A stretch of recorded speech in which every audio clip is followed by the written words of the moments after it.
Eleanor never thought desire would vanish with time.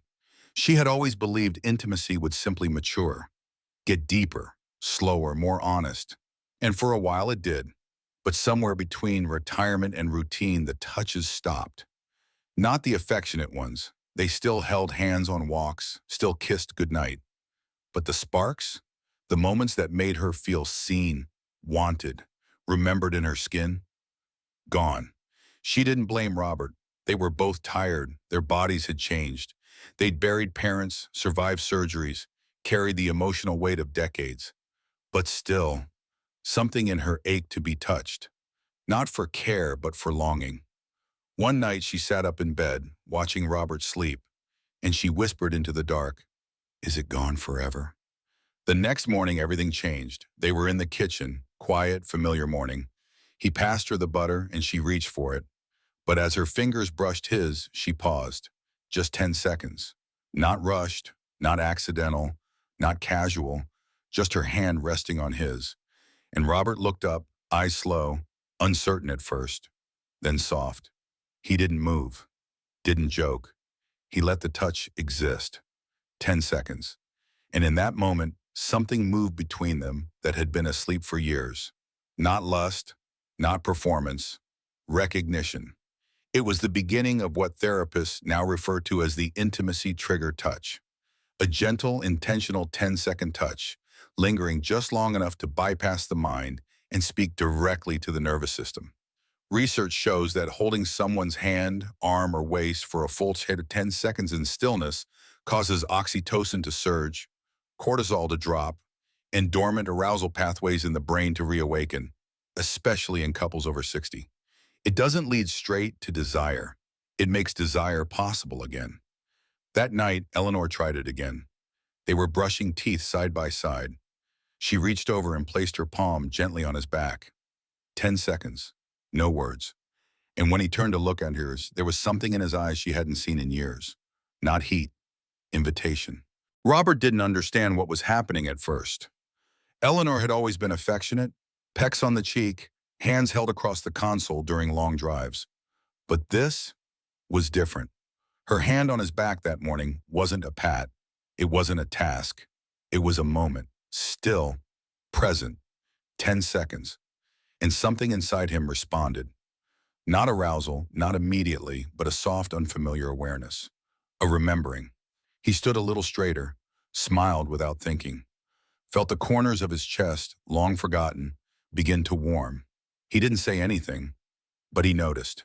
And that night, he touched her shoulder during dinner and left it there. 10 seconds. The spark wasn't in the touch itself, it was in the space the touch created. A space without obligation, without performance, without pressure to be who they used to be. It was just this moment, together, alive in their skin. That's what we now understand as the stillness signal.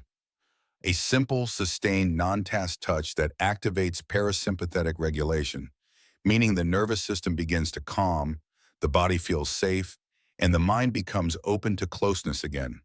This isn't about sex, it's about permission, to feel again, to want again, till you remember that the skin still speaks even after decades of silence. Eleanor began using it every day, in the hallway, by the sink, when passing by his chair, always 10 seconds, always still. And the most miraculous thing? Robert started reaching back, not with a kiss, not with a grope, but with his presence. They began sitting closer again, started talking slower again. She caught him watching her the way he used to, and in the warmth of those 10 seconds, she felt it return. Not her youth, but her desire to be seen, because nothing reignites longing like being touched without asking it to lead anywhere. Just to say, I still choose you, even now, especially now. They didn't talk about it, not directly, not yet, but something had changed. The distance that used to hang between them like a forgotten coat was gone. In its place, breath, rhythm, presence, pause. Eleanor no longer felt like she was drifting through her days. She felt held, not in arms, but in awareness. And it all began with 10 seconds of stillness. One day she read aloud from an old book. Robert reached over and rested his palm on her knee while she spoke. 10 seconds. She kept reading, He kept holding, and they both felt the quiet intimacy rise, not loud, not sudden, like water filling the space between stones. What they had tapped into wasn't magic. It was biology. That's what aging couples often miss. Desire doesn't die, it disconnects. And touch, when practiced gently without agenda, rebuilds the bridge. Modern studies now support this through what's known as the oxytocin return loop. When two people engage in repeated, unpressured physical contact, oxytocin rises. But over time, it stays elevated longer, making future intimacy feel safer, warmer, and more natural. It's not about foreplay, it's about re-regulation. The nervous system, especially after 60, starts bracing against life. Grief, illness, shame, fatigue. And when it does, it protects the body by numbing pleasure receptors. But consistent, tender touch without performance expectations tells the body, you're safe again. You can feel again. Eleanor didn't need science to believe it. She could feel it in the way her stomach no longer clenched when she changed clothes, in the way her breathing slowed as soon as Robert touched her wrist. And one night as they sat on the couch, she leaned into his chest. He didn't flinch. He simply wrapped both arms around her and held her. Longer than 10 seconds this time. No words, no goal, just holding. And her body whispered back, this is what I've been waiting for. Eleanor no longer felt invisible in her own skin. Something had shifted, not just between them, but within her. She moved differently now. Not younger, but freer. The way her hands smoothed her nightgown, the way she lingered at the mirror, the way she allowed herself to be seen.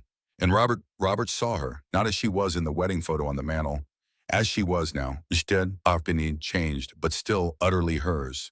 He had stopped treating intimacy like something that had to be earned or scheduled. He started treating it like something that could be invited, with care, with timing, with touch.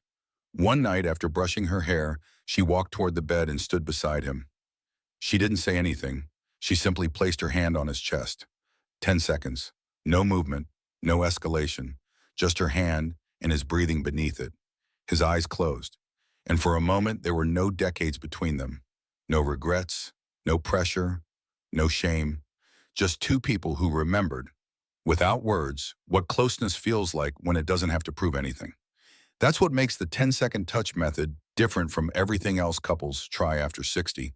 It doesn't demand, it doesn't measure, it doesn't need approval. It only asks for one thing, presence, and what it gives in a return. Blood pressure drops, sleep deepens, confidence rises, and slowly the pathways of desire begin to open, not through fantasy or performance, but through reassurance. Eleanor didn't need romance novels or hormone pills. She needed to feel wanted without urgency. And Robert?